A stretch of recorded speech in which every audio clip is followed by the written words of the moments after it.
इसकी वजह intercity movement जो है उसमें कार की स्पीड काफी हाई होती है. We do not have proper pathways, we do not have proper cycling tracks, and hence people are not able to walk or bicycle even to shorter distance. जहां तक ताल्लुक है पब्लिक ट्रांसपोर्ट का, हमने कुछ शहरों में बड़ी-बड़ी मेट्रो बसेस तो बना दी हैं, लेकिन एक एफिशिएंट इफेक्टिव पब्लिक ट्रांसपोर्ट आज भी किसी भी शहर में हमें नहीं मिलता. Instead, we have forced people to restore to car ownership. But जहां तक बात आती है कार ओनरशिप की, उसमें भी our industry is lagging far behind. If we see the trend of the last 5 years of local vehicle production, we have not been able to produce even 1 million vehicles. Instead, our local vehicle production is on a downward trend during the past few years. इसको अगर हम मुख्तलिफ मुल्कों से comparison में देखें, so Pakistan has been producing vehicles much less than countries such as Morocco, Turkey, and Brazil. And even if we see जो Covid के साल में जो प्रोडक्शन हुई even in Morocco, that was higher than the vehicles produced in any year in Pakistan during the last 5 years. That shows how far behind we are lagging as compared to other automobile manufacturing countries. और इसकी वजह से क्या होता है? इसकी वजह से एक पाकिस्तान में यूनिक फिनोमेना है, that is regarding the own money in automobile industry. Own is a premium charge for express delivery of vehicles over and above the price of vehicles. Due to shortage of supply of automobiles in the market, people and different dealers in fact use this own money over and above the price of vehicle to promise express delivery of vehicles. During the last 5 years, हमारे consumers ने Pakistani rupees 150 to 170 billion have been paid as own money, and that has been due to the artificial shortage and the low local production in the automobile sector. तो इसका हल यही है, अगर हम एक हमारी सिटी प्लानिंग और हमारी अर्बन डेवलपमेंट लोगों के लिए पब्लिक ट्रांसपोर्ट सिस्टम्स, लोगों के लिए walkability and cycling opportunities create करें, and also we focus on regulating a consumer friendly automobile industry. Thank you. Based on research done at PIDE, global evidence and extensive consultations with experts from different fields, PIDE has come up with the PIDE reform agenda for accelerated and sustained growth.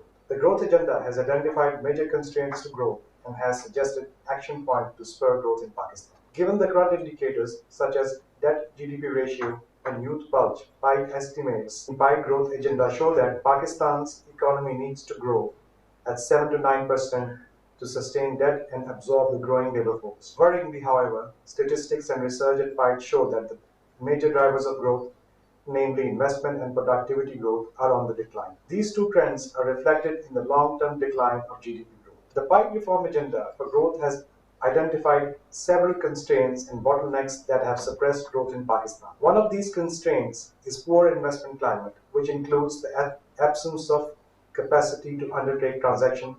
One such example is that of recorded fiasco. Inconsistencies in policies, deficient regulatory skills, and repressive institutions also hurt the investment climate. Another major constraint is the government's massive footprint. PIDE estimates show that the government's footprint amounts to approximately 67% of the economy. PIDE's research has also shown that overregulation constrains economic activity. Examples of overregulation include mandatory crushing laws in the sugar industry, banning 3D printers in Pakistan, and many other examples. Similarly, the role of institutions in economic growth is now well documented. For instance, one of the fundamental institutions that can facilitate or hinder economic growth is the institution of law. Unfortunately, in Pakistan, the legal framework is not conducive to growth. For example, it takes an average of 25 years to conclude litigation, which diverts resources and time away from growth-enhancing activities. Similarly, it must be understood that GDP is essentially the sum of transactions in an economy. The higher the number of transactions, the higher the GDP. However, in Pakistan, the cost of transaction is high due to over-regulations and government involvement in markets. Market forces work effectively if transactions happen in a frictionless environment. But higher transaction costs reduce the frequency of transaction and lead to suboptimal equilibrium or even market failure. Research at PIDE, titled the PIDE Slut series, shows that in Pakistan, the cost of transaction is very high because of excessive regulations, documentation requirements, a huge number of steps to obtain NOC or license. All these factors contribute to dampening economic activity and hampering economic growth. For Pakistan to grow, we need to focus on the software and not the hardware. We need to come out of hug-hack mindset and focus on service delivery. For this, the PIDE growth agenda suggests rather than spending on projects, the focus should be on effective monitoring and evaluation and reserve-based management. What it means is that we must focus on the software development rather than creating low-value hardware through PSDE. Other important pillars of the software include an efficient civil service, a legal framework that is precise and simple, and independent regulatory bodies. The market is the place where economic activity and transactions take place. Therefore, the government's domination of markets through regulation or intervention must end. The focus should be on transaction-friendly governance framework to aid economic activities in the markets. The third action point that the PIDE growth agenda highlights is the role of cities. Research at PIDE and elsewhere amply demonstrates that cities are the engine of growth. Economic opportunities abound in cities, therefore the focus should be on building cities that are characterized by agglomeration, mixed-use urban spaces, and vertical expansion. The PIDE growth agenda also recognizes that openness is the key to growth. In Pakistan, tariffs and other taxes and imports are much higher than in other competing developing countries. Pakistan custom tariff regime is highly complex and has an anti-export bias. The solution to increasing openness is to reform and simplify custom tariffs to bring it at par with other competing developing countries. Duty concessions, SOs, SROs, and special schedules must be abolished.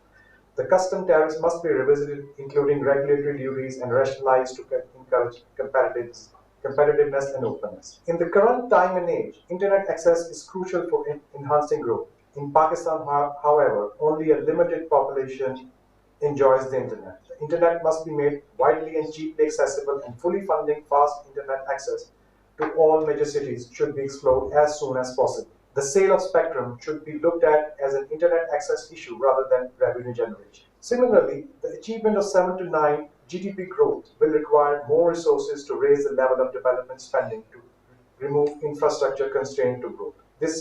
This will require the implementation of a strong and diverse agenda of tax reforms to substantially raise revenues. To begin with, a simpler and more transparent and friendly tax system should be adopted.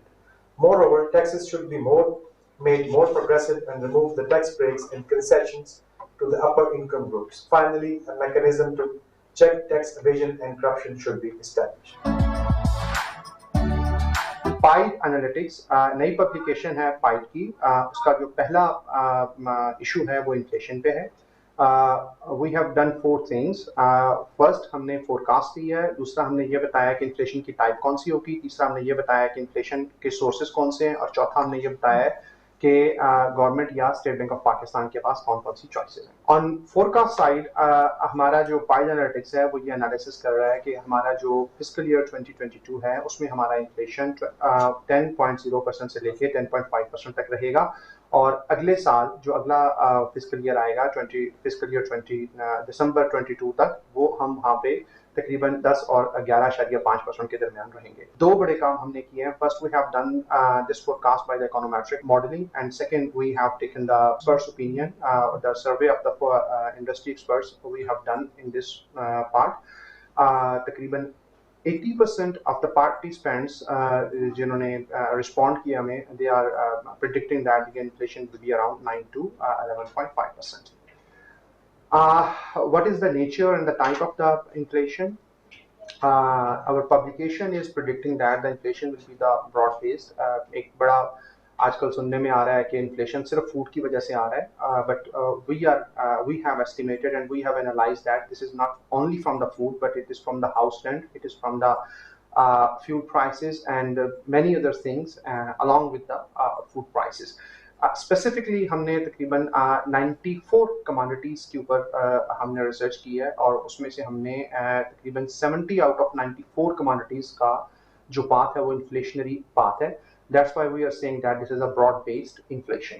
एक और concern भी है कि inflation सिर्फ supply side से आ रहा है but हमारी रिसर्च ये बता रही है कि ये सिर्फ सप्लाई साइड से नहीं आ रहा बल्कि ये डिमांड साइड से भी आ रहा है उसके लिए हमने जो एक एस्टीमेट होता है या जो कि इंडिकेटर होता है मॉनेटरी ओवरहैंग का वो हमने कैलकुलेट किया है तो हमारी रिसर्च ये बता रही है कि जो मॉनेटरी ओवरहैंग की वजह से भी आपका इन्फ्लेशन डेवलप हो रहा है इसलिए हम ये कह रहे हैं कि ये सिर्फ सप्लाई साइड से नहीं आ रहा बल्कि it's coming from demand side as well और ये ग्राउंड रियलिटी के बिल्कुल से मैच करती है कि over the last 2 years Covid situation की वजह से लोगों ने के पास पैसा स्पेंड करने के लिए एवेन्यूज नहीं थे दैट्स व्हाई अब वो पैसा निकल के बाहर आ रहा है, तो इसकी वजह से वो आपको डिमांड साइड से भी इन्फ्लेशन डेवलप हो रहा है। इस सारी सूरत हाल में गवर्नमेंट के पास या स्टेट बैंक ऑफ पाकिस्तान के पास क्या चॉइसेस हैं? We are thinking that there are no easy task for the government and the SPP as well.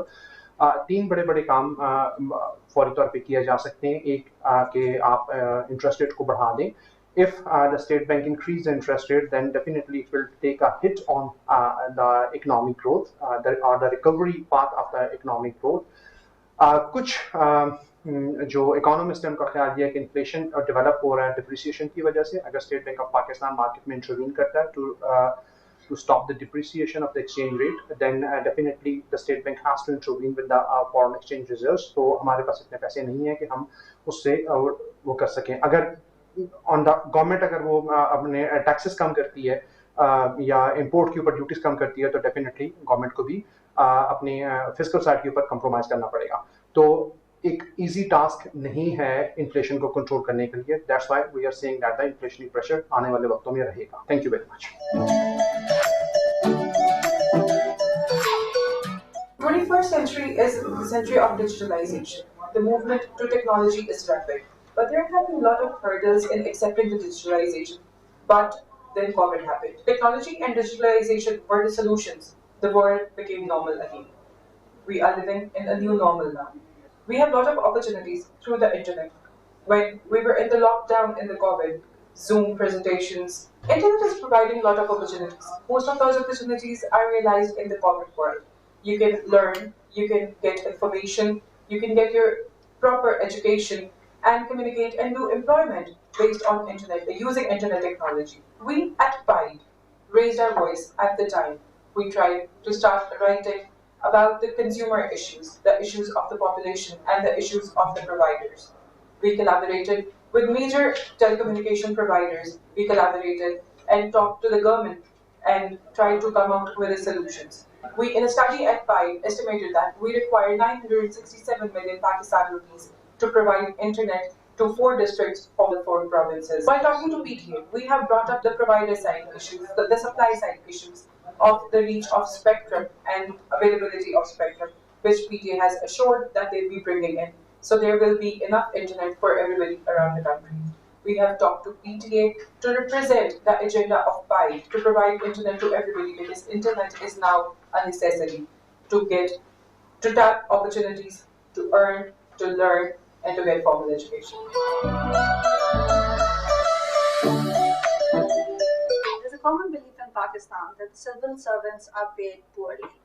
This study at PIDE, Cash Poor, Perk Rich, Civil Service Compensation, Incentives, Dissatisfaction, and Cost, looked into the actual cost of civil servants to the state of Pakistan. This figure summarizes the compensation structure in Pakistan. The real issues are that there is a disconnect between pay and the reward a civil servant gets is not linked to his or her performance. There is a general lack of capacity, and the perks are not available to all the cadres, but there are marginalized groups and there are privileged groups, and this leads to dissatisfaction among the civil servants. There is a quest for grades and perks in the civil service. Instead of performance, it's the race for perks that keeps them motivated. And there is inequality in distribution of these perks. As I said, this leads to dissatisfaction within the civil service. This is the current wage system in Pakistan. There are cash payments, including allowances, transports, medical house, ceilings, utilities. There are in-kind rewards, and then there are intangible rewards like board memberships, job security, social privilege, and the prestige that comes with being a civil servant. Then there are future expectations. The civil service provides the kind of security that other jobs in the private sector would not provide. And along with security, there are a lot of cash payments and in-kind and intangible benefits that are linked to the future expectations as well. It's mainly the allowances that increases the pay for the civil servants. Like for grade 17, it's 57% are allowances, and they increase to up to 73% when we reach grade 22. Allowances tip the balance, but it's the perks that tip it further. If you look at the perks that are received after grade 19, starting from grade 20, 21 to 22, they are more than 50% of the pay package of a civil servant. There is a belief that private sector pays more than the public sector.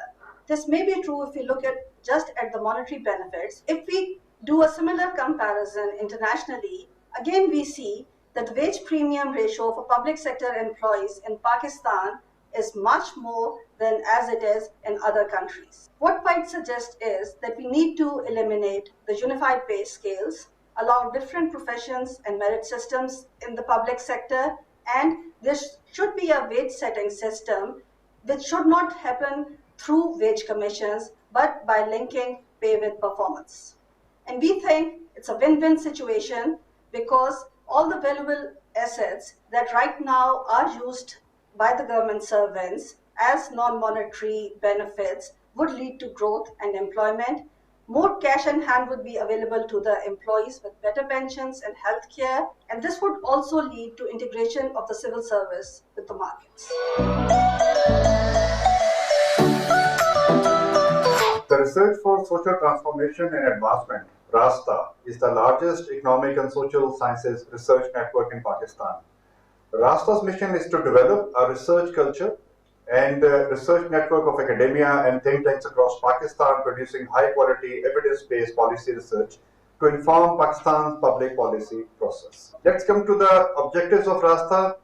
We have a number of objectives which includes to reduce research policy gap in Pakistan by stimulating economic and social science research and debate across Pakistan, to build a network of thought communities stimulating internally defined and produced policy-relevant research, to provide a knowledge platform where different actors can present, debate, and share evidence-based research to inform decision-making in the public sector, to revisit the future policy agenda in line with the evidence produced, and finally, to build capacity and improve policy making and implementation by involving and engaging local universities, think tanks, policymakers, practitioners, and other stakeholders. RASTA is guided by a Research Advisory Committee, RAC, chaired by the Vice Chancellor, PIDE.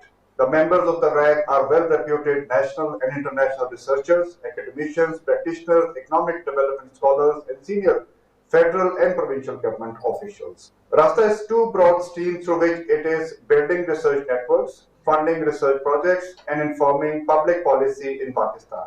These include the RASTA Competitive Grant Program and the RASTA Demand-Driven Research. CGP, this is the Competitive Grant Program, is the flagship program of RASTA. Research proposals are invited on specific themes and topics which are decided by the Research Advisory Committee. We announce call for research proposal biannually, once in March and other in October. Applications from all around Pakistan and abroad are invited through open competition. Anyone from across Pakistan and or abroad who are interested to conduct research on Pakistan's public policy issues, they are welcome to participate. So far, in last two rounds, there have been 30 research projects which have been funded through RASTA worth 88.5 million. DDR is a proactive evidence-based research approach to inform government's policy-making process. The objective of DDR is to fulfill the demand for research.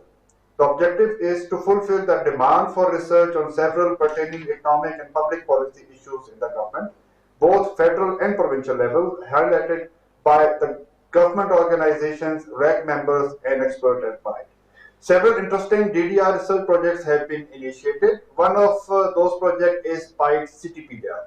The PIDE Citypedia is the master key of information that provides comprehensive view of city economy, government, infrastructure, lifestyle, facilities, and much more. In this project, PIDE is developing city profiles of 30 Tier 1 and Tier 2 cities in Pakistan. Funded through the RASTA DDR, the Citypedia will provide 360-degree view of the city, which will act as a tool to formulate informed policies at local, regional, and national level. For more details about RASTA and opportunities RASTA is offering, visit our website and follow us on Twitter. In Pakistan, the exchange rate policy has always tended toward overvaluation. State Bank continuously supporting the overvalued exchange rate at the cost of depleting foreign exchange reserves.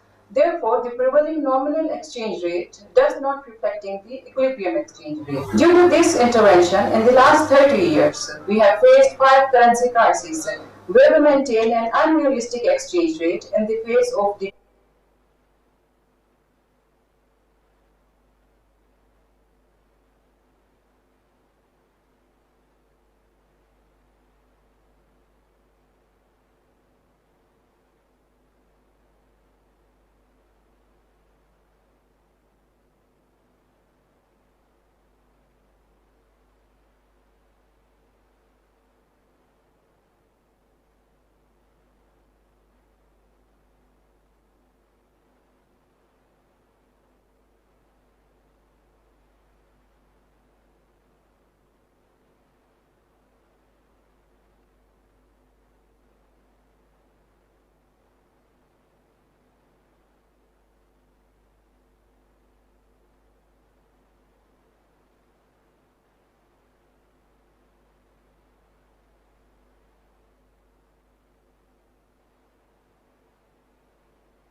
If you look at the who are in provincial level, the mass GDP. Pakistan, the exchange rate policy has always tended toward overvaluation. State Bank continuously supporting the overvalued exchange rate at the cost of depleting foreign exchange reserves.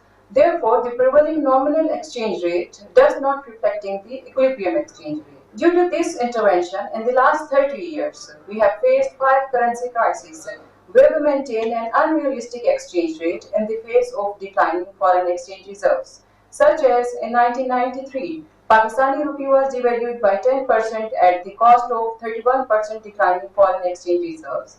In 1998, Pakistani rupee was devalued by 12% at the cost of 51% declining foreign exchange reserves. In 2008, to maintain the value of Pakistani rupee, we had lost 31% foreign exchange reserves. And the fifth currency crisis happened in 2019 when we fixed the rate and lost 10% foreign exchange reserves. We need to understand the exchange rate depreciation and don't need to fall in love with exchange rate parity. Recently, Pakistani rupee has depreciated against the US dollar around 10%. This is the natural response of the exchange rate parity to trade deficit, inflation, and negative real interest rate. Now the question is, should State Bank of Pakistan save the exchange rate parity through foreign exchange reserve intervention? The answer is no, because the amount of foreign exchange reserve is not in the safe zone. It hardly covers the 3 months of imports. If State Bank of Pakistan intervene in the foreign exchange market by selling the dollars, the loss of foreign exchange reserves will lead to balance of payment crisis, depreciation of currency, and compromise on the GDP growth. It is a misperception that depreciation of currency will lead to inflation. I found no evidence of significant pass-through of rupee depreciation to consumer prices. In long run, exchange rate pass-through is around 15%, and in short run, it is only 2.6%, and the total duration of exchange rate pass-through to consumer prices is 13 months. My suggestion is let the exchange rate be market determined, and State Bank of Pakistan should not use the reserve to fix the value of exchange rate except to deal with very short-term disorderly conditions. Thank you. Education for any society, nation, or country can be regarded as a survival tool in contemporary times of ours. Few years down the road, when artificial intelligence and robotics would take over, the nations that are not being able to adapt to the changing patterns of the education would probably vanish from the human memory eventually. Having said that, for developing countries such as Pakistan to adjust to change on such a scale would be very hard. This is due to the fact that its education stop learning any further. This way, finish children do better by going to school less. Likewise, in some of the European countries, education is free, add to their health. The French believe that balanced diet is the key to healthy mind and healthy body. Field research. For example, in the tax compliance side, we conducted a survey of Faisalabad merchants in one of their main bazaars, and it turned out that the federal taxation system is more cumbersome and time-taking in terms of compliance as compared to the provincial taxation.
Hello everybody, my name is Abbas. I'm a research fellow here at the Pakistan Institute of Development Economics. We're just about to start our next session.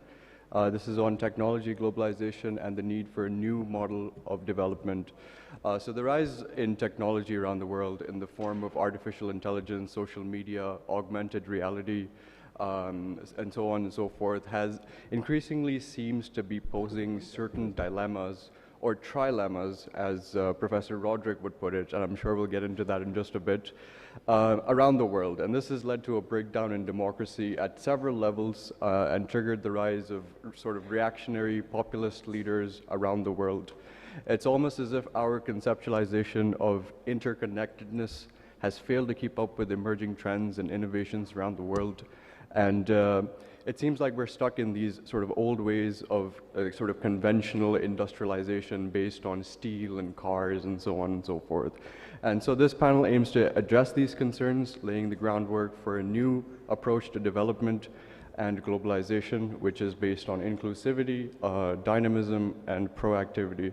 Our panelist for this discussion is going to be Professor Danny Roderick, who holds a PhD in economics and an MPA from Princeton, as well as an AB from Harvard College. His research focuses on globalization, economic growth and development, and political economy. Professor Roderick is also the author of the book, Straight Talk on Trade, Ideas for a Sane World Economy.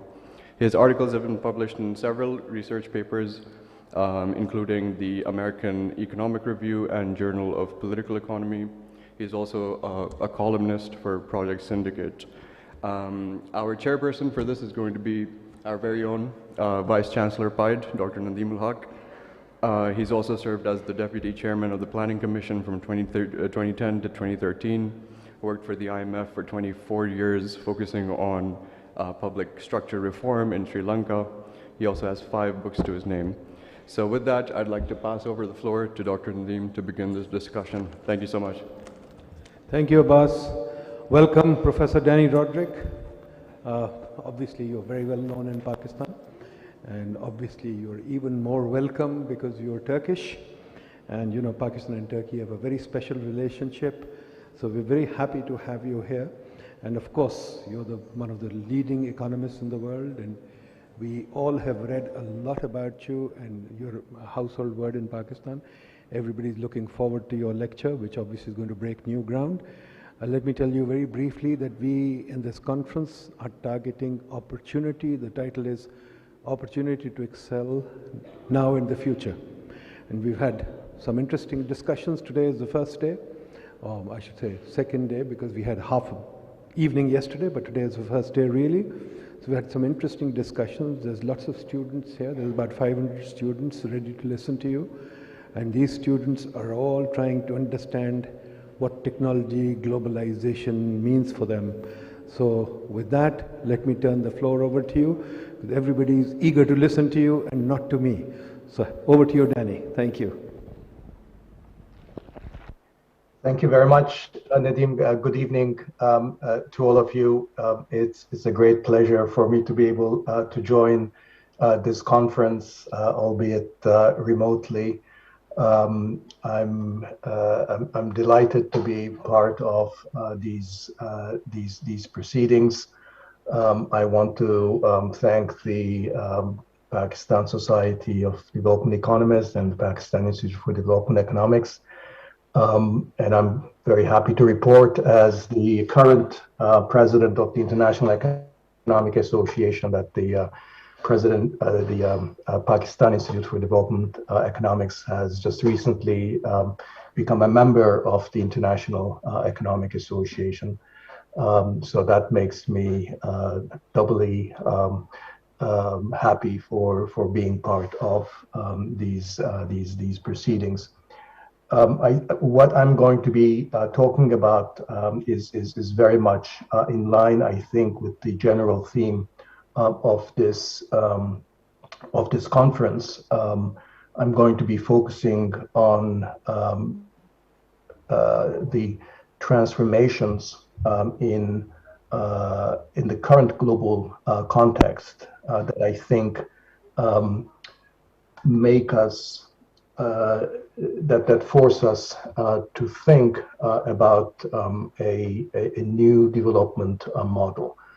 I'm not going to be talking specifically about Pakistan, although I do think that many of the challenges that Pakistan faces, including the need to create opportunity for young people, is one of the central challenges of this country, and I think what I will have to say, I think, relates to that central issue.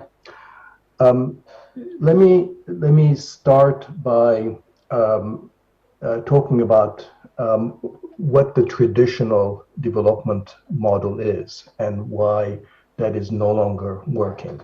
I think in the back of our minds as economists, as development economists, economic historians, we have a standard model of structural transformation, so that if we divide up the economy first, sort of on a sectoral basis, agriculture, manufacturing, services, and then we think as in the traditional, in the standard Lewis terms of some activities, economic activities, being modern, others being traditional. We can think of them as a distinction between informality and organized, but it might as well have been formal versus, traditional versus modern. We have a central story that development usually happens by moving resources, labor in particular, from the countryside, traditional agriculture, low productivity, informal agriculture, to industry in urban occupations that are more formal, more organized, higher productivity. And in the course of that transformation, the economy actually experiences significant increase in overall productivity, because generally labor productivity in manufacturing and related services is much higher than traditional agriculture. And that's really the engine of growth, this model of industrialization. Now, I'll say a little bit more later on as to why industrialization per se has been such a potent engine for growth, but I'll return to that at the end of my remarks when I talk about what might be the alternatives. And then sort of later on, so what the second arrow here shows is that later on, of course, we have, once a certain maturity has been reached in the economy, there is a movement towards services, the tertiary sector expands. There is a kind of a process of deindustrialization, but this deindustrialization happens at relatively late stages of development after a certain maturity in the economy has been reached. Now, of course, that deindustrialization brings its own problems, but that's not a challenge for development per se. What is happening in most developing countries today is actually very, very different. It's no longer the standard industrialization model. It's no longer kind of industrialization that even post-war miracle economies like Japan, South Korea, Taiwan, Singapore, more recently China, perhaps Vietnam, have been experiencing. But it's a kind of a very, very weak process of industrialization. In fact, in many countries, a process of deindustrialization. It's not that workers or farmers are not leaving the countryside. There is still a process of urbanization. People are still coming into urban areas. But typically, that movement is into petty services or informal services, as indicated by the thickest of the arrows in this chart. So the process of urbanization is not necessarily associated with significant increases in productivity, because these informal services are not just precarious, but also relatively low productivity. Moreover, even to the extent that there is manufacturing growth, industrialization, the bulk of it actually happens to be not necessarily in the formal, organized, more productive parts of manufacturing, but much more in the sort of small scale, low technology, less productive, informal parts of manufacturing. So in other words, the two key trends that undermine the traditional model of development is one, something that can be termed a process of premature deindustrialization. That is, that many countries, relatively low income countries, are experiencing employment deindustrialization much earlier during the development process, before they reach a certain level of maturity. And secondly, even when there is growth in manufacturing, it tends to be dominated by informality rather than the type of formal organized manufacturing, which is much more likely to exhibit productivity convergence. So let me go into a little bit more detail with some country examples to really exemplify this difference between the traditional versus the current patterns of structural change. So here is, for example, the two relatively sort of two East Asian examples of the traditional manufacturing-led growth process. And here, what I've shown here is employment, total employment in manufacturing, breaking down the employment growth into formal and informal employment. In both cases, you see during their rapid growth phases, you see a rather sharp rise in manufacturing employment. In Taiwan during the 60s and 70s, in particular, in Vietnam more recently after the mid-1990s. But the key thing is that I want to draw your attention to is that sort of these are successful industrializers. And the key thing is that also formal employment, the rise of formal employment, sort of organized factories, medium to large scale factories, the formal employment has kept pretty close track with the rise of of total employment. That is to say, the rise in manufacturing employment has been driven by the rise in formal employment rather than the rise of informal employment. Now let's turn to two more recent cases of low-income countries in sub-Saharan Africa that have some experience recently with industrialization. These two countries are Ethiopia and Tanzania. Now, Tanzania has not been as successful as Ethiopia, and Ethiopia's success, I think, is also debatable, but Ethiopia is certainly a country that has had a significant increase in manufacturing employment over the last couple of decades, with the share of manufacturing employment rising by nearly 10 percentage points. So if you're looking for relative success in industrialization, you would certainly look at a country like Ethiopia in sub-Saharan Africa. But what's really striking here is how different the pattern of employment within manufacturing is, which is that it's been driven largely by increases in informal employment in manufacturing, whereas formal employment has remained rather stagnant. And the pattern is very much the same in Tanzania as well. And that's a general finding in the most recent literature, that even countries that are able to avoid premature deindustrialization in the low-income world, that is largely due to patterns of informal employment, and that if you simply look at formal employment, that there is widespread continued premature deindustrialization, even in countries of sub-Saharan Africa, such as Ethiopia and Tanzania. Why is this happening? In a recent paper with a number of co-authors, I've looked more in more detailed fashion in these two cases of Ethiopia and Tanzania. And what really stands out in a very striking fashion is how dualistic the pattern of employment and productivity is within manufacturing. Now, in the context of development economics, we're of course used to dualism, but really what's interesting here is a dualism within a sector that we actually normally consider to be a modern high productivity sector, which is the manufacturing sector. And this dualism exhibits itself in a very important dichotomy that employment growth within manufacturing is concentrated really in the smallest firms, in the informal firms, with the worst productivity performance, whereas productivity growth is actually concentrated in the large firms, which, however, don't tend to absorb a lot of workers.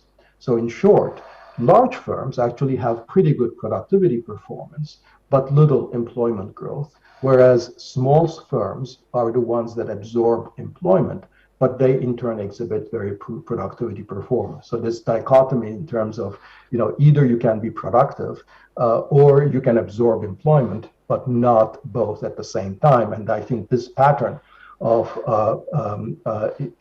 manufacturing dualism is very worrying, because we want, as in the standard East Asian model, or sort of the standard development model, we want precisely the higher productivity or high productivity growth manufacturing firms to be expanding and also absorbing employment, and that does not seem to be happening. Why is this the case? We can talk about a number of different features, and in fact, the standard explanations of dualism in developing countries or in Africa, in terms of a variety of market and government failures, relatively high labor costs, perhaps restrictions on firms' entry and exit, perhaps a poor business environment, perhaps levels of corruption, and so forth, don't fully explain this dichotomy. So, for example, the puzzle isn't that there isn't good productivity performance. There is a segment of firms, the large firms, that are in fact exhibiting good productivity performance. The puzzle is that they're not at the same time absorbing employment. Well, you might say, well, maybe it's because of high labor costs, but when you look at actual labor costs and the labor share of value added in these firms is extremely, extremely low. And suggesting that the story in terms of high labor costs is very unlikely to be the story. Where we have honed in this paper on Tanzania and Ethiopia that I just mentioned, and I think points to a more general feature of the current development context, is essentially the excessively capital intensive mode of production in the firms that are actually doing well from a productivity standpoint. Now, in some ways, that is not very surprising, because one of the ways in which you increase labor productivity is through capital deepening. But in a labor abundant country, that cannot be the full story, or there have to be limits to that. And that you would expect that the increases would come through TFP and would not be simply capital deepening. And moreover, the capital deepening has to be held in check in view of relative factor prices. However, when we look at the scale of capital intensity in countries like Ethiopia and Tanzania for these most productive firms, we find that the capital intensity is actually very comparable to capital intensity of firms in a country like the Czech Republic, which is essentially is 10 times as rich, as much, 10 times as more capital abundant than these countries. So there is something off here. That is that that it looks like these productive firms are essentially using the same production techniques as in countries that are much more capital abundant than them, and that sort of is not what we would expect from standard trade theory or production theory, given that factor prices and relative factor abundances are so different across a country like Ethiopia versus the Czech Republic. So when we dig deeper, it's a variety of things come out. So the main point is that capital intensity in the most productive firms and the largest firms are much higher than would be expected based on these countries' relative labor abundance and very low per capita income levels. Interestingly, exporting firms or the traditionally labor-intensive textiles and clothing firms do not exhibit lower capital labor ratios than other manufacturing firms on average. So it's not like you're specializing on those sectors where, in fact, there is lower capital intensity, as standard trade theory would lead you to predict. And furthermore, if you look over time, we also find that capital labor ratios have increased much more rapidly in Tanzania and Ethiopia in manufacturing than in the economy as a whole. So there's much greater capital deepening happening there. Now, I would like to argue that what we're observing in these countries in terms of technology choice, particularly with these larger firms, is essentially a consequence of a global technological change. That there has been production in manufacturing has progressively become more capital intensive and much less intensive in low educated to low skilled labor. And that essentially the larger firms in these countries that feel like they can compete or they have to compete with global firms are increasingly forced to employ technologies that are very, very capital and by implication very skill intensive, but however is really inappropriate from the standpoint of the abundance of low skilled labor in those countries. So let me sort of unpack that argument. First, the global trends. Of course, we know that globally the technological change in manufacturing has been very sort of intensive, very biased against low skilled labor. So if we look at the labor intensity of production or the incidence of employment by different skill groups in manufacturing, breaking up labor into three different skill groups, low, intermediate, and high, essentially the entire decline in the employment share in value added in manufacturing is accounted for by the decline in the share of low skilled labor. And that's of significant consequence for developing countries to the extent that this is a global technological trend and the advanced countries are the source of technology for low income countries. That means that essentially the technological changes are biased against the factor of production, low skilled labor, low educated labor, which is the one where low income countries are the most abundant in. So it's particularly biased against the advantages, a comparative advantage of low income countries. So let me, with that sort of global technological trend in the background, let me just highlight very quickly a kind of the analytics of what I think is going on that might explain this kind of industrial manufacturing dualism and the consequences for employment. So let's begin with a situation, and now suppose we're looking at a country like Ethiopia. We have, let's begin with the assumption that firms in this country have access initially to two kinds of technologies. One of them is labor intensive, and the other is capital intensive. So I've drawn the cost curves for these two types of technologies, the capital intensive technology and the labor intensive technology in this chart. Let's suppose that the world price that these firms are facing is initially P0. That's the world price at which they have to compete either on world markets or in their home markets against firms from other countries. Now, the way that I've drawn this initial situation, costs with the labor-intensive technology are much lower, and therefore, which is in line with these countries' essentially, abundance in low-skilled labor. So it stands to reason that in this equilibrium, developing country firms are going to choose the labor-intensive technology. So they will disproportionately employ the labor-intensive technology, and they will produce output Q0 at world price P0. So that's our initial equilibrium, in some sense a happy equilibrium, because developing countries are using a labor-intensive technology. Now, let's then move the film forward. And assume that what's now happening is the kind of process I just described in the previous slide, which is that there is a process of global technological innovation, but that global technological innovation is biased against low-skilled labor. That is, that it essentially is very skill and capital intensive.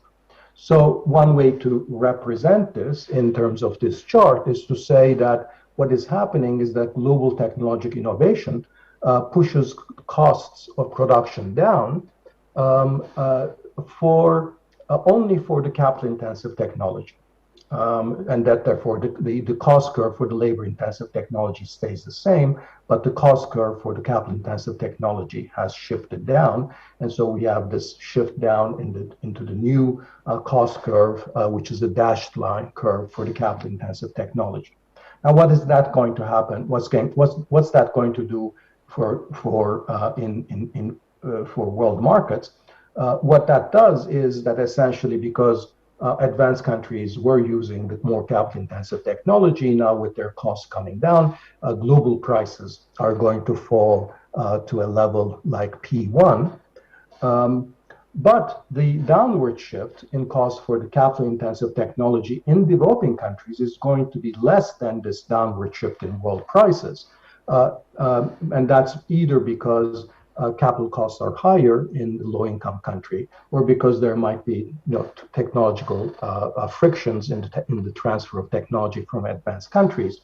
So the way that I've drawn this downward shift in the capital-intensive technology from the perspective of the low-income country is that this downward shift in the cost curve is actually lower than the downward shift in world prices. Okay, so that's the new equilibrium. So now the question is, now the developing countries, the firms in developing countries face a choice of which type of technology to adopt. And the way that the cost curves have shifted down here and world prices have shifted, you will notice that the new world price P1 is actually everywhere lower than the costs for the labor-intensive technology. So continuing with the labor-intensive technology, if you're going to compete in the world markets or with foreign firms, is no longer viable. So you cannot use the labor-intensive technology anymore.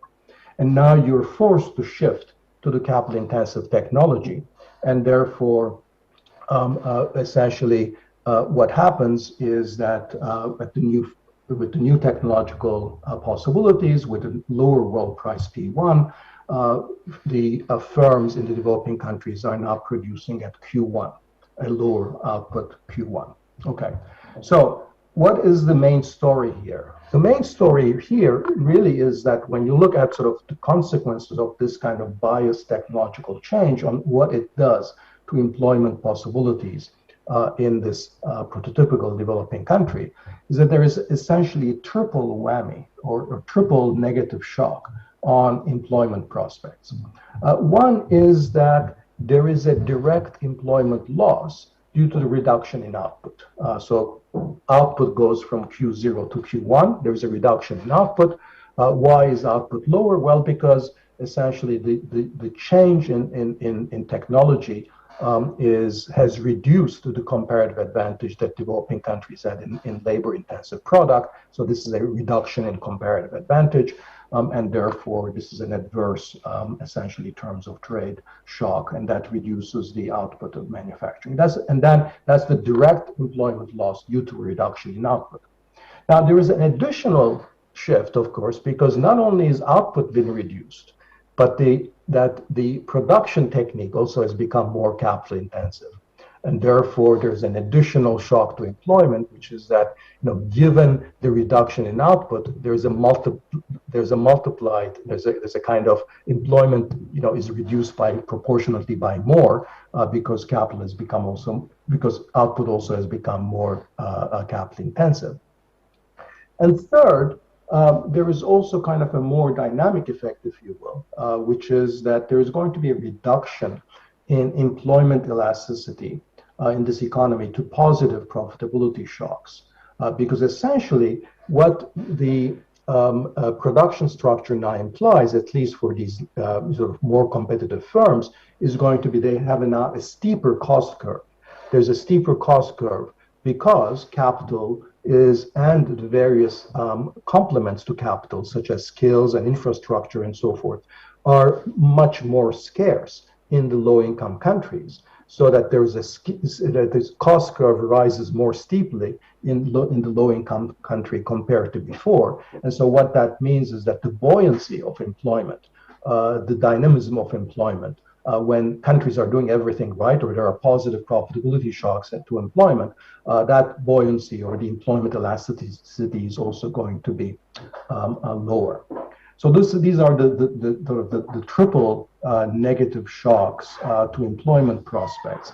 And this is sort of, I think, the way that I think of the analytics behind what's happening in a lot of countries, which is that the only way that firms can actually compete with more productive firms in the rest of the world is by adopting technologies that are much more like those that those foreign firms have adopted, but those are capital and skill intensive technologies.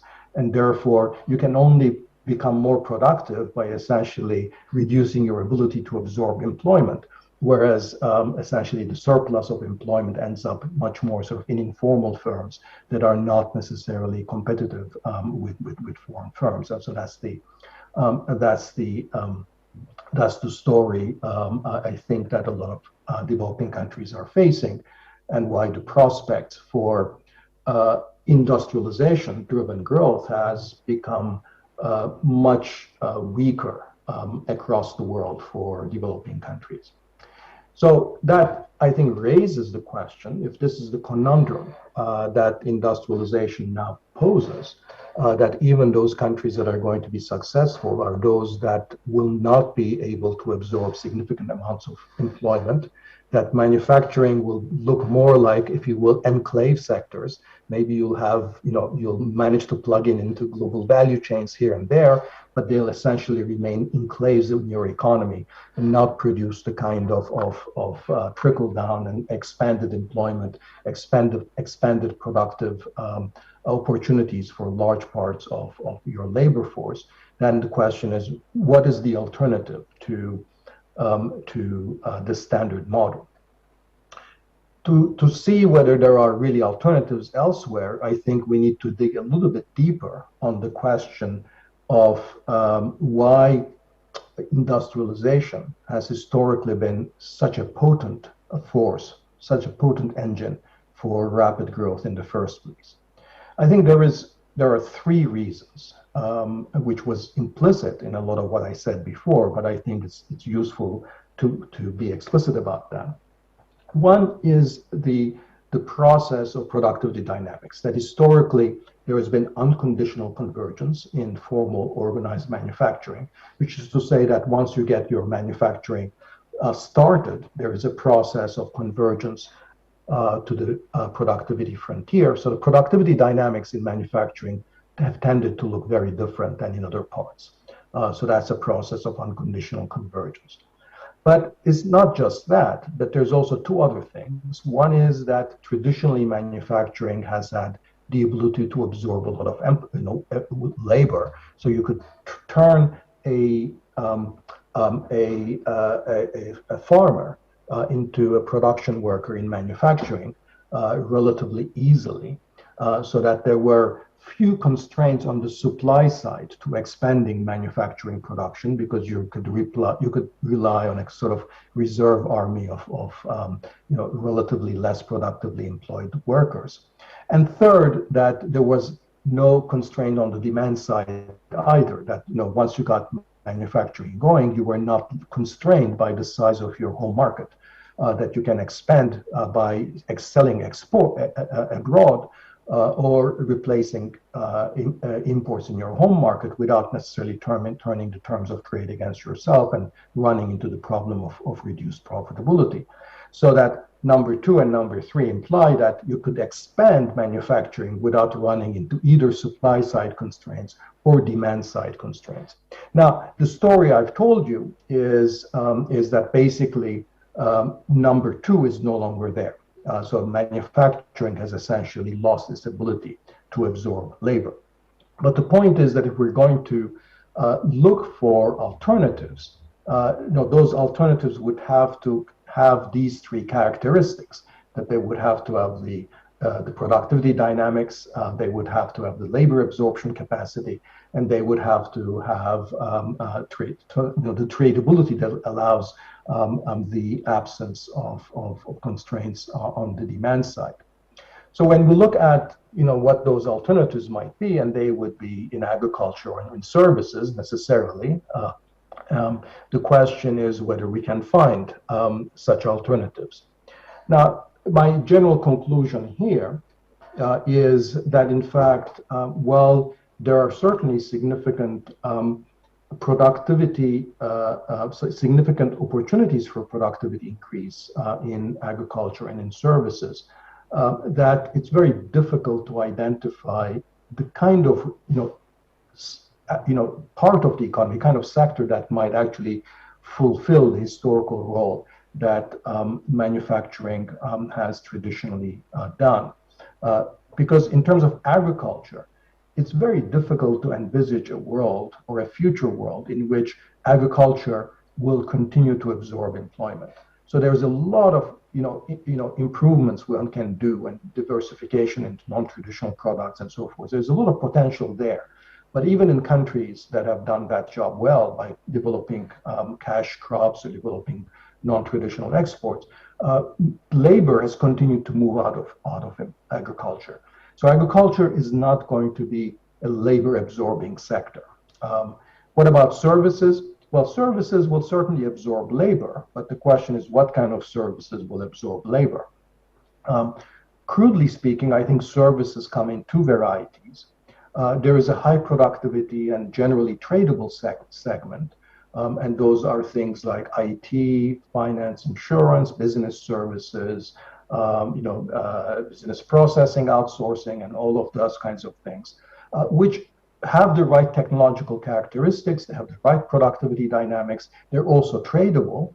But the problem is that they're very, very skill intensive. So in other words, they are not in line with the factor endowment structure of most developing countries, and even countries like India and the Philippines, which have been very successful in developing IT services or business process outsourcing,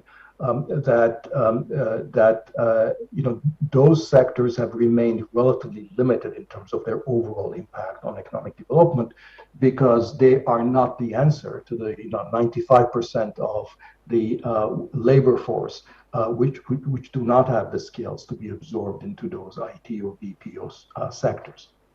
The rest of the services are essentially where labor goes currently. And these are relatively low productivity, non-tradable services that cannot act as growth poles precisely because they're not tradable. And therefore, even if you're able to increase productivity, eventually, they will run into sort of, demand side constraints. So they're not going to be they're not going to be as potent an engine for growth as tradable services or tradable manufacturing can be.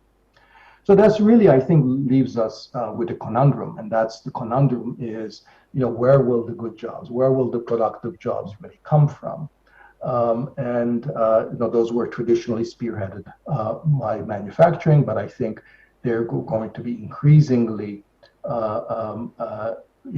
will have to be produced by more sort of domestic services. And I think when you think about the implication of that, I think that more and more it leaves us, it sort of drives us down a path where two traditionally distinct modes of policy, that is on the one hand growth policy and on the other social policy, really become more and more like one and the same. So in other words, growth policy and social policy may increasingly have become one and the same to the extent that on the one hand, you cannot have growth without creating productive jobs and expanding sort of the middle class. And in that sense, growth policy has to be inclusive and play the important function in as social policy.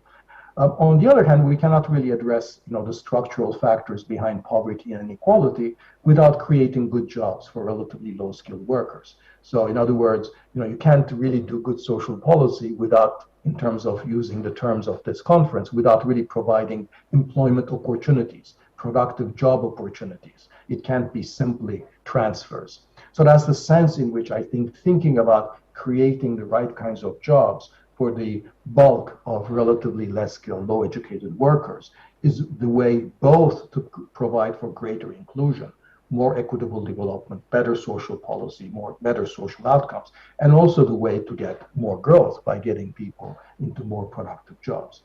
So that means essentially that working on two sides of the labor market, both the workers themselves, increasing their skills and so forth, but also on the other side, which is that to have good jobs, you also need to have good firms, and that will mean sort of working with small and medium-sized enterprises to enhance their capabilities.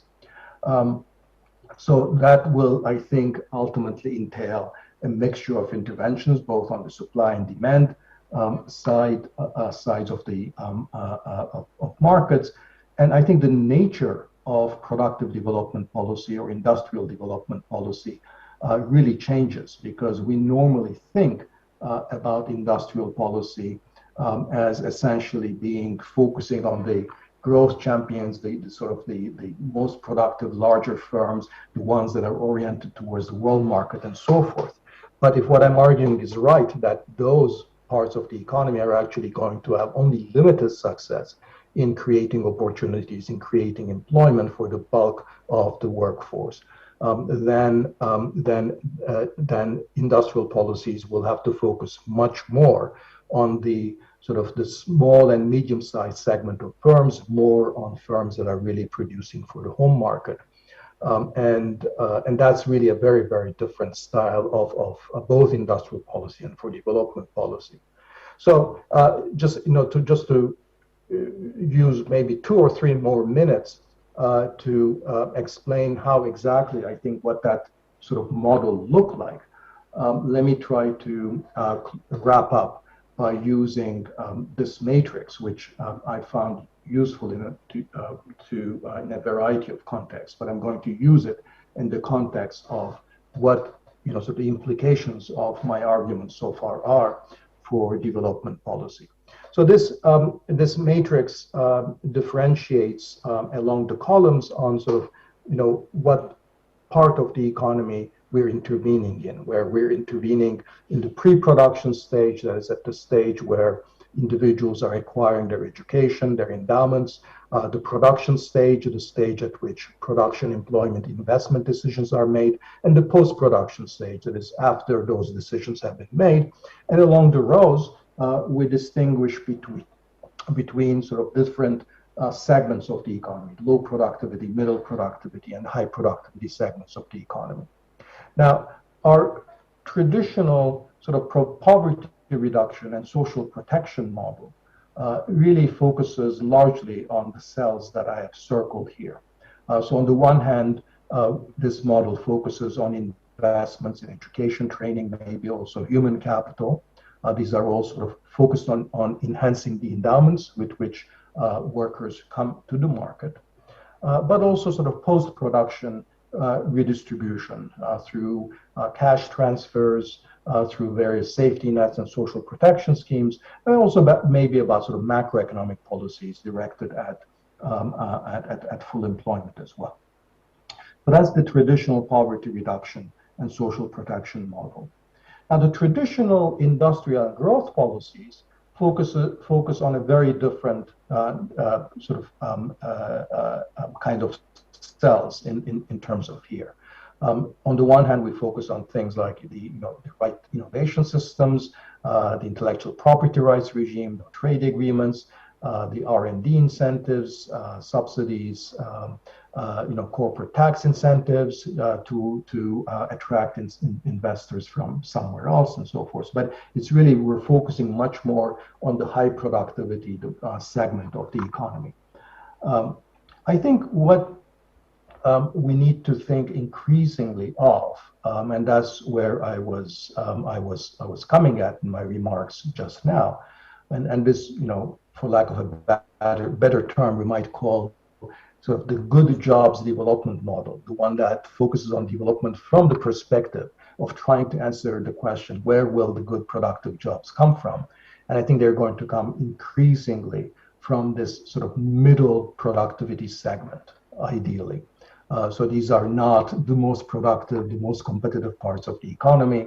They're not sort of the tradable manufacturing and services, which, because of the nature of technology, are increasingly skill and capital intensive and cannot generate the good jobs, or can generate good jobs, but they do generate very few of them and not for the right kind of workers.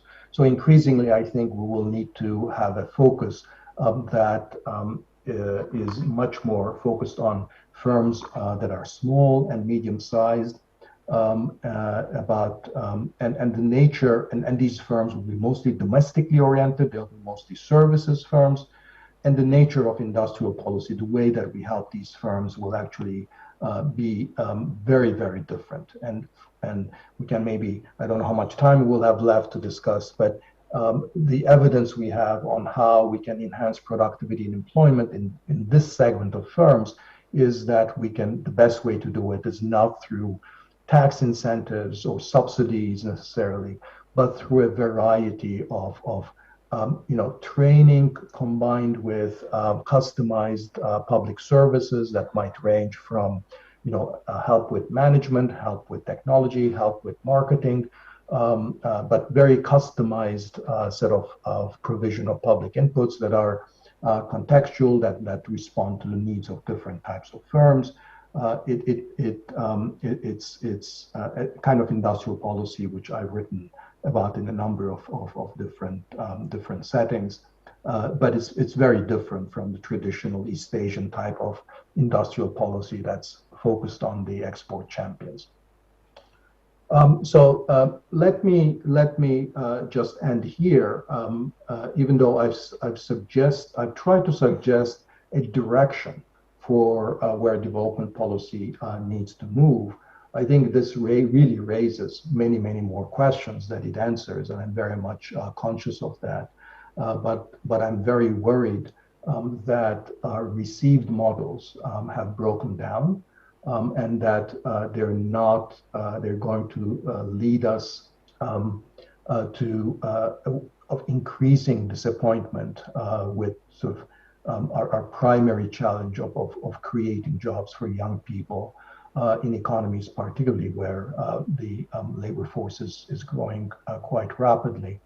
and that and of course COVID, these are challenges that are going to be even larger in a post-COVID world.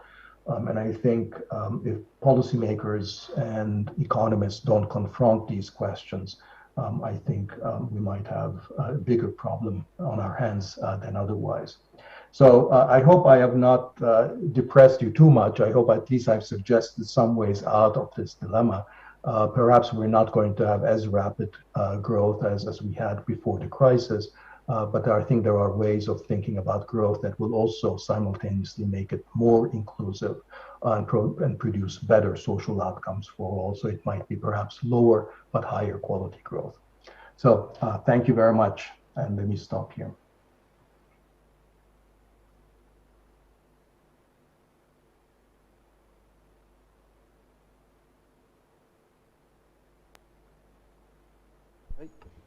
Thank you, Danny. Thank you very much.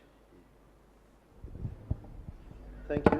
That was an excellent talk. And in some sense, you have set this very well for us because we in Pakistan are in the center of this debate.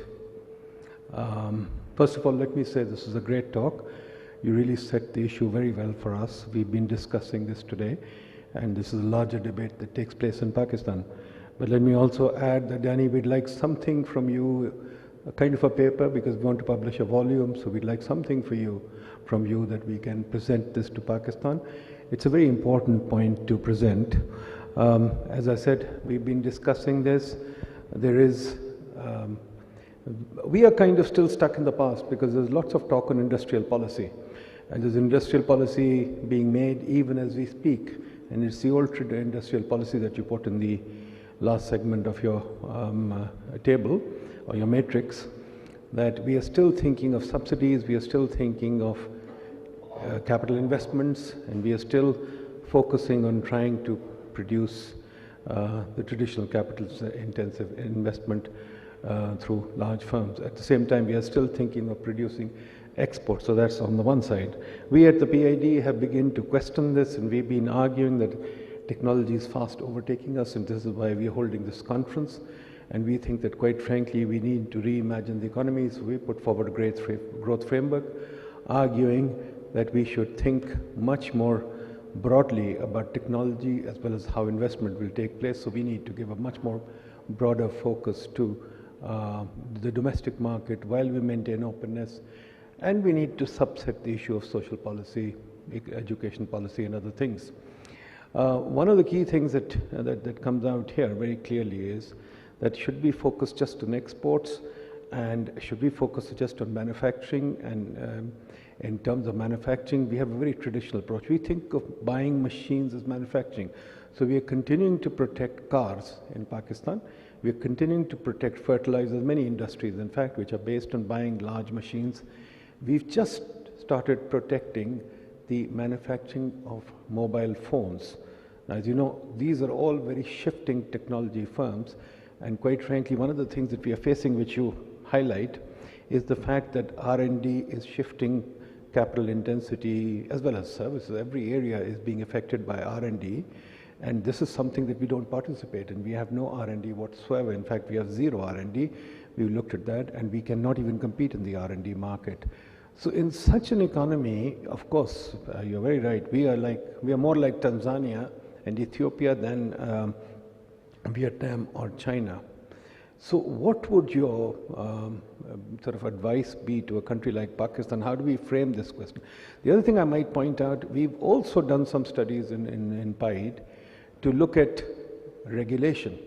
What we followed Cass Sunstein's approach, and we call it sludge, and we started looking at our regulation, and we find that our regulation and the way the government intervenes in the market is a great impediment to growing firms and a great impediment to getting out of informality.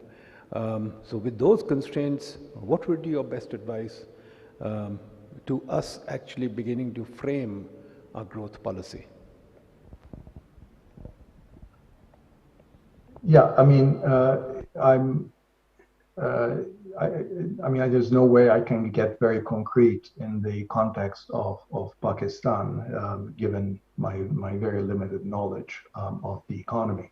But I think it is a question of orientation and where government and bureaucratic resources are focused. I do think that a strategy that tries to turn Pakistan into a kind of a latter-day China by trying to engineer an export-oriented industrialization model. I think the days for that are way past. I think to try to turn Pakistan into an economy that tries to specialize in a lot of tradable services like India or Philippines, and trying to develop sort of industries, everything from call centers to BPO and IT as a growth model. I don't think it's going to necessarily pay off. Now, so those are emphases that I think are not going to pan out. It doesn't mean that there aren't things in the context of your trade regime or your industrial incentive regime, or in the context of how those tradable services are treated, that there's a whole bunch of regulations and regulatory environment and tariffs and taxes that couldn't be streamlined, that could make things better off. So I'm sure there's a lot of reforms there that could be done. But my point is that in terms of saying what's the future of an economy like Pakistan, I don't see it either in terms of export-oriented industrialization or in terms of developing new capabilities in IT or in tradable high-end services or business services. So that means that where I would put down the focus is, and I think where the jobs will eventually be created. The jobs will be created largely in domestic market-oriented services, retail services, personal services, health, education, wholesale, domestic transport, hospitality, and that either will develop in a kind of a very haphazard, with a lot of informality, very low productivity, or it can develop in a way that actually is much more driven by productivity enhancements and strategic behavior on the part of the government, collaborating with firms to provide the needed public inputs. So that means that essentially what I would do is look at the way that both the local and the national governments have organized themselves at present in terms of how they serve the needs of these smaller and medium-sized enterprises and potential entrepreneurs. So I'm sure there's a whole variety of services that are targeting small, medium-sized enterprises. I'm sure there's a whole variety of training facilities. But the question is, are those services being provided in a rational way? Are they being provided in a way that adequately collaborates with the producers and the firms themselves? Is there a process of learning and iterating so that things that work aren't repeated, but things that work you can do more of? This is because it entails sort of collaborating with small and medium-sized enterprises, which is very, very, very large number. This is something that the national government can perhaps set some ground rules on, but a lot of it will actually have to be done by local governments, by municipal governments. So I think the capacity of local governments to coordinate the services that are being provided for these local, smaller and medium-sized enterprises is as important as what the national government does. So I think thinking about sort of the municipal and local governments as a kind of a set of experiments in trying to provide these services and trying to promote simultaneous employment increasing productivity advances on the part of these smaller firms. For example, by setting up competitions for business plans and supporting those business plans that come with good ideas, whether the support is credit, whether the support is for marketing, whether support for technology, whether support is some changes in regulations or red tape or something about zoning regulations, but sort of putting in place mechanisms like these competitions for business plans and other sort of sectoral roundtables as a way of learning what those firms need and being able to in turn organize the local and national governments in a way that they can coordinate and provide those services. So I think I would ask the question, is the government setting itself up in a way that can actually perform this function? So that's really how I would begin to think about this problem. Danny, that's a very tall order where I sit. I appreciate what you're saying, and it's very logical and it's very clear, but I also want you to reflect on this, that our governments are kind of still sitting in the past. We have not done any, development economics has not focused on government reform at all. So in Tanzania, I was in Tanzania a few years ago, from the IMF in technical assistance. I was in Nigeria. We have similar governments which are sitting in the 19th century colonial governments. We are not set up for the kind of competitive system that you're talking about. We are not set up to develop these complicated policies. We rely on second-hand information that comes from the West and consultants that come through donors. And the alacrity that you're proposing, the kind of lying behind your thought, the kind of speed with which we need to react and how we need to set up these competitive markets that you're talking about, or the competitions between firms, or the learning system that we need to set up, is daunting. How do you see that, or do you think I'm overreacting? No, I mean, the only thing I would disagree with is that there is some alternative which is easier to do. So, I don't think, I think, everything that is required to get development and growth going requires a significant amount of bureaucratic capability and requires having a vision and a model that you're promoting. So I think the first step is really to sort of, have that vision. We're all slaves of our conception of how the world works, and if, as you say, we remain wedded to a 1970s or 1980s model of development, and the whole question of state capacity and effectiveness becomes really irrelevant. So the first thing is really to understand the world we're in and what kind of a model we ought to be promoting. So that the vision thing, I think, is important.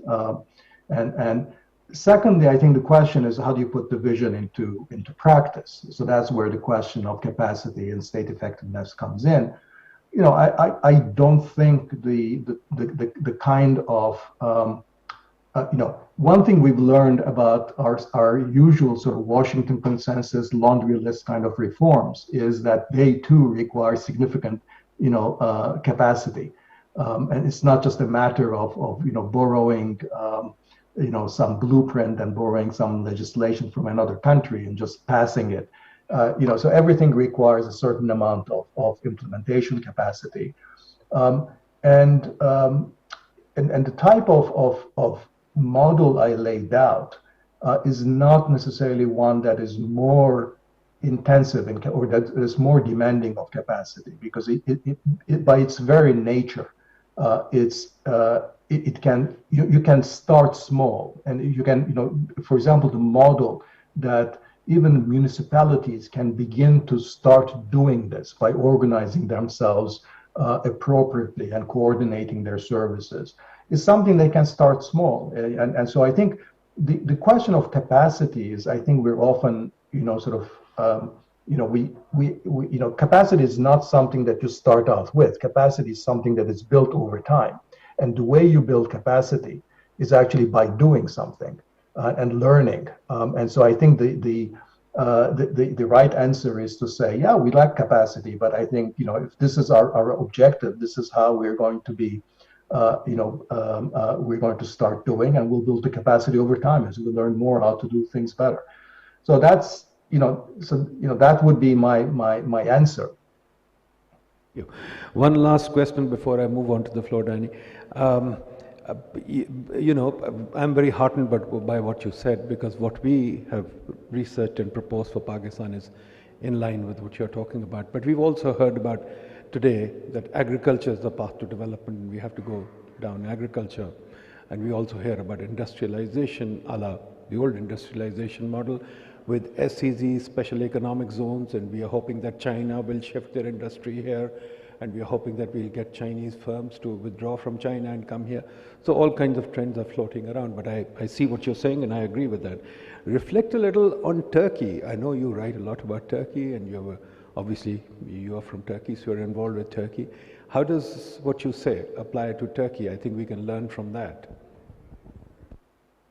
Well, I mean, I think the main problem Turkey is facing right now is really, I think the country right now, as we speak, is in the midst of a currency crisis, and the currency has just plummeted to levels that would have been unthinkable of, just a few months ago. But behind that, I think there's a deep political crisis that's the result of a trend of centralization and increasing authoritarianism around a single man. And I think the problem is that unless that political problem is resolved, it's very difficult to see how the economy can turn around. So we're facing a very deep political problem, in the sense that while Turkey is a nominal democracy with regular elections, we have a political leader who is very unlikely to lead office through elections, because the stakes for him personally are extremely high, so he cannot afford to leave office. And unfortunately, that makes me very pessimistic about the near future of the country, and how we're going to turn the corner. The big surprise about Turkey is how long it has lasted. And I think here, financial markets, especially global financial markets, have been extremely permissive of very bad economic policies and very bad economic management for a very long time. It's almost, turns the usual argument on its head, that we normally think about financial markets as essentially as a source of discipline on bad policy and bad governance. In the Turkish case, it's been exactly the opposite, that if there was not been the long leash that financial markets have provided, the sort of, the almost endless inflow of resources from abroad, because domestic interest rates are higher than abroad, that I think many of these mistakes would have not lasted for so long, and that the economy would have turned around. In some sense, the crisis would have come sooner, but at also much lower cost than it's going to be at the present. Thank you very much. Let me turn to the floor. Do you have time to take 2 or 3 questions? Maybe just one round, yes. Okay, great. Thank you. Folks, any questions? Raise your hands quickly, and let's handle it quickly because Professor Roderick has to go. Go ahead, Safdar Saab. Thank you very much. Well, this transformation that you're talking about requires 2 important developments to take place in Pakistan. One is the end of informalization. If the government wants to help SMEs in services sector, now the situation of documentation is even worse than the manufacturing sector. So that in itself is extremely important. Our services sector in general is much less documented. The second is the state capacity. You've talked about the bureaucratic capability. Now, Pakistan being a federation and domestic markets are more kind of local phenomena, or then we have the provincial government level. And the understanding of the competitiveness of domestic markets, local markets, is very low, particularly at the local level. So when we imagine providing those public goods to SMEs, thinking of giving them wage support, etc., I think that that would require a big change. And there, the way I understand your assertion that growth policy is essentially social policy, I tend to think that civil service reform now actually is a social policy concern in terms of its capacity to do all that you have been doing. Thank you. Go ahead. Who else? I'll just collect 3 questions and come back to you. Okay, I have one quick question. You mentioned about the manufacturing, basically the capacity for absorbing the labor force, and you said that it would be no more there because of the automation, which is happening very quickly. But I think we are talking about Industry 4, the technology will be there, but it still will take some time to take roots, these Industry 4 technology in the industry. It's a phenomena which is evolving, which is happening. But for the least developing countries in such situation, what do you think, how much time or how much window we have to reindustrialize after deindustrialization? Your opinion and your comment, please, on this, this situation, please. Last question.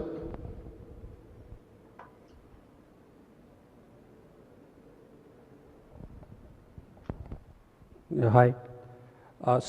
My question is about the demographics. You talked about the factor of production, the capital versus the labor. We are living in a country where 64% is the youth bulge. And it's our greatest asset, but at the same time, it easily converts into greatest liability, providing what we are really going to do with them. So you also talked about India and Philippines and the business processing outsourcing industry. They are doing a $20-25 billion export from Philippines and around $60-70 billion exports from India. We can easily replicate the kind of things which Philippines and India has done here in Pakistan, considering the huge youth strength which we have and the kind of technology which obviously not that high end, it's already available here. So considering all the predicaments in the macro level, the policy decision, the bureaucratic hurdles, so on and so forth, so how do you see Pakistan as a young population and the kind of industrial or export-driven initiative it has to take, considering the huge youth bulge it has? Okay, so what's your take on it? There you go, Danny. You've got 3 questions: youth bulge, civil service reform or capability, same thing that I was asking, and the revival of industry. Or should we revive industry?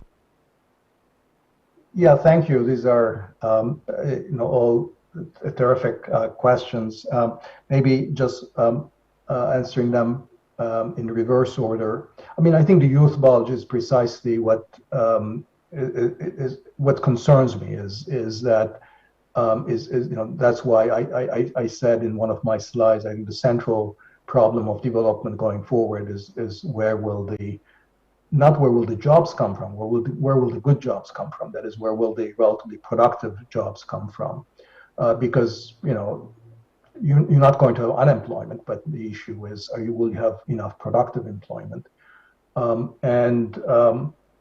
intrigued by the possibilities of perhaps BPO and similar tradable services creating significant employment. So what I would want to do there, and I don't have a very good answer. I sort of dismissed it in my remarks on the assumption that the skill requirements of expanding the BPO sector and similar sectors in Pakistan and the existing skills and education of the workforce, that the gap is relatively large. And therefore that is not on its own going to be a significant boost or significant solution. I may be wrong. So I think that's an empirical question of whether the education level of the workforce is such that there is close correspondence between what's needed. If the answer is going to be yes, we can create a large and thriving BPO sector if we invest more in education and training and skills. That's always the answer. So education is always the answer for the future. The question is, what do we do for the youth bulge at present? And I think that's really what I'm concerned with. So we have to deal with the skills and the education of the workforce we have, not the one that we hope to have in the future. But it's an empirical question, I think, to the extent that there is a lot of underemployment of relatively educated youths. I think that's obviously a potential solution. I think the second question I interpreted as being a question really about whether there is a window still for countries like Pakistan to significantly reindustrialize or industrialize, given that there is a lag between sort of the technological changes and the way that they sort of penetrate lower income countries. I think that window, I mean, I'm sort of pessimistic because I think that the world economy is so globalized that it's not like it's very difficult for you to compete with technology from the previous generation. If you're going to want to be part of global value chains, you're essentially going to be absorbing and using technology that's sort of very similar to what most firms are producing in the advanced north, because you have to produce to their quality standards. And that's going to be very difficult if you're using older technology. So I think there was a window for perhaps some earlier industrializers. I think there was a window, for example, for Bangladesh, which was very successful with ready-made garments and with very labor-intensive production. But look at the policy debates in Bangladesh today. That it's every paper you read about the future of manufacturing in Bangladesh today is really how there's really no choice but to upgrade. And what does upgrade mean? Upgrade means investing in automation and new technologies. In other words, absorbing the technologies from the West. That's going to create exactly the kind of conundrum that I'm talking about with respect to job creation. Finally, I think on informality, I think that's a real issue. So I think I would say that there are two things I would look there. So one is you don't want your policy regime to be one that makes entry into the formal sector. It makes formalization very, very costly. So one thing is I would look at sort of, are there really regulations or taxes, other requirements that's really keeping firms informal? And so that's one broad set of things, because you don't want to discourage formalization. Conditional on not explicitly discouraging formalization, then I think the way that I would think of my brand of providing services and encouraging employment creation in the small and medium-sized enterprises is by essentially presenting firms, including informal firms, with a kind of a quid pro quo. And it would be like, I'm willing to provide you with certain services, including training your labor force, potentially providing you with some, help with technology or marketing or regulations or zoning. In return, however, that you would have to, for example, if you're informal, you would have to become a formal firm. And so this is a way of, presenting a set of incentives that have the right, a set of services that have the right incentive structure for firms, which is that the entrepreneurs or the informal firms that will want to enter this quid pro quo are the ones that see for themselves a certain future, because they will then incur the hopefully moderate cost of formalization. But in return, they're getting some benefits, some services from the government, or whatever local agency.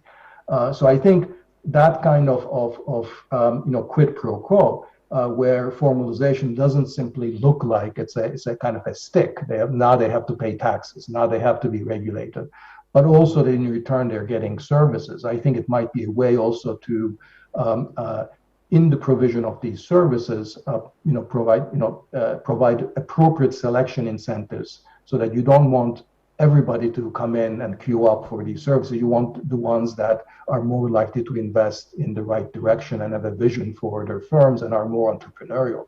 And those are the ones, in fact, more likely to want to accept that quid pro quo, that bargain.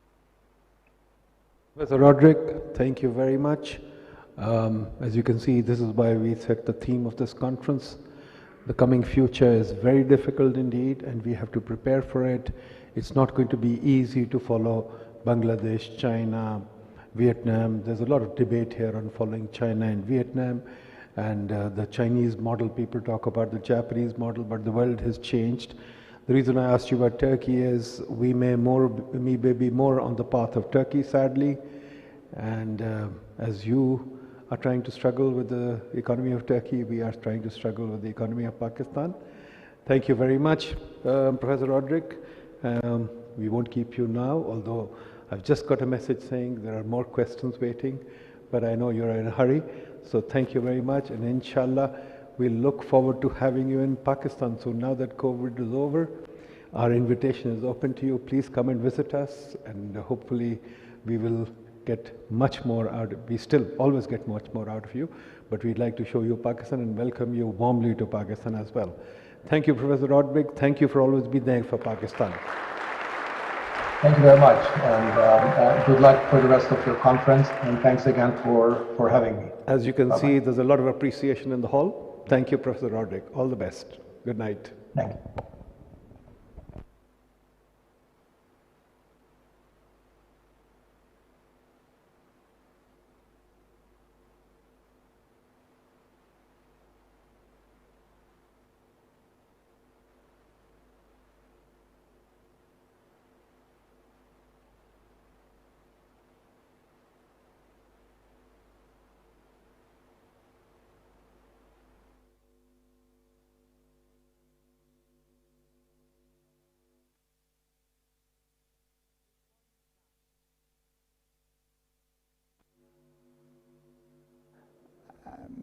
Participants, there is a slight announcement.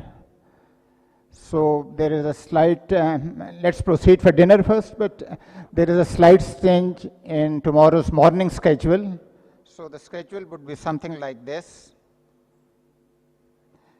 We would have technical sessions as scheduled from 9 to 10:30. Then sharp at 10:30, we would have a lecture by Finance Minister Taimur Khan Jhagda. And then at 11:30 we would have tea, and the session on role of the state would begin at 12 instead of 11. The sessions after the lunch would remain unchanged. Thank you.